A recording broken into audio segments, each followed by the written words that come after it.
Hey you guys, it's Roshini. Alright, I had a idea for a video. But first I want to show you my shirt. I had my friend design it for me. Used to sell it in my shop. Can't sell it anymore. Well, technically I can, but I can't, but I won't. It's a long story. I told it to my happy pineapples. Let's start the video. I have to leave my house with Zion, which is always worrisome and stressful because I have to pick him up and pick up a wheelchair.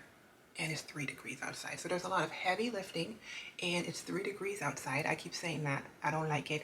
And we have to go to orthopedics and prosthetics, which means I have to take a giant bag full of all of his prosthetics. So it's a lot going on for me today. Okay. In the past, I've taken this camera and filmed that process. I will not be doing that today because, say it with me, it's 3 degrees outside. And I don't want more.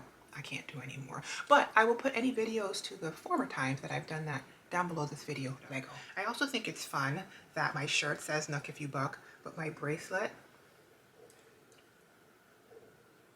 says "All that I need is within me."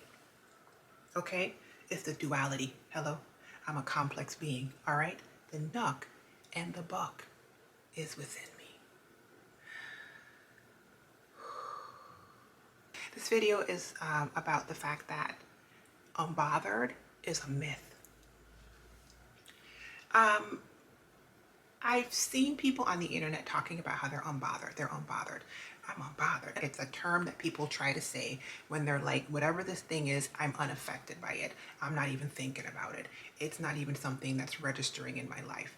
However, I have come to tell you, or I've come to propose the fact that unbothered is a myth. Because one, if you were not concerned about it, the sign that you're not concerned would be that you weren't even commenting on it or referencing it at all.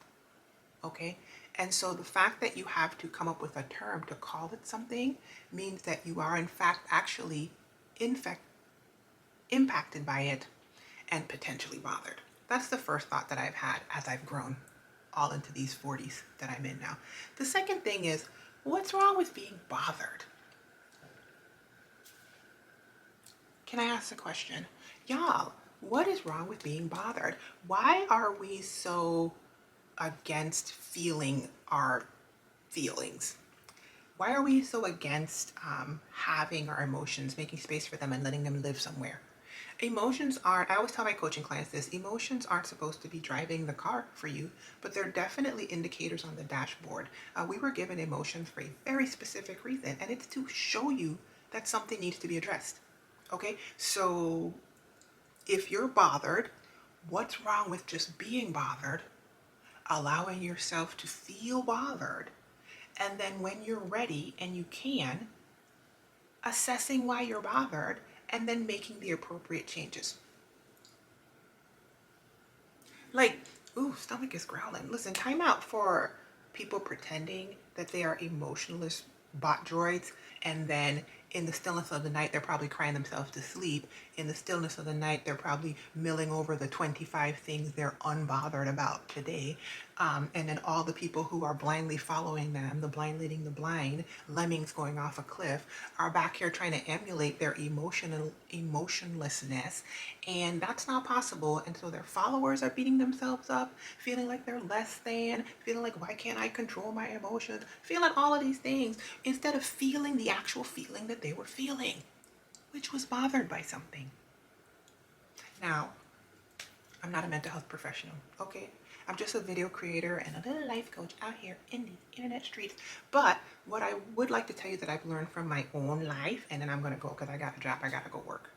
These people in job, is it's okay to be bothered, you guys. Mental health is deep and complex. And it's definitely gonna be harder for some people to just automatically accept the feeling of bothered because your backstory, your family of origin, your whole thing may not have supported you ever feeling that feeling in the past, and it may actually be something that you are actively avoiding, which is why I think people come up with the whole concept of I'm unbothered. Like, what adult believes you? Like, have you checked out that much that you actually believe you're unbothered? And you're like in your 30s and 40s? Like, I could see if you were a kid and you actually think that you have the capacity to be that.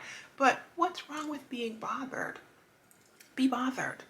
And then use the feeling of bothered, which is a very useful feeling, to assess, plan, problem solve, and make changes. To say yes to some things, to say no to some things, to identify boundaries, set and enforce those boundaries.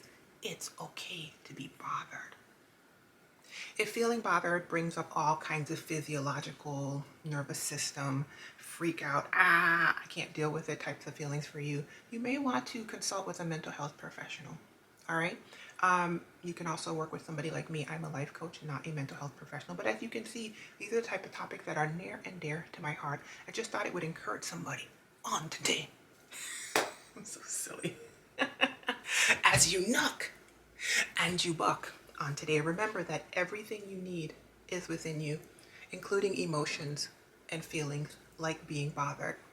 Use them. Don't ignore them. All right? Be well. Be encouraged, you guys. Here's a pineapple.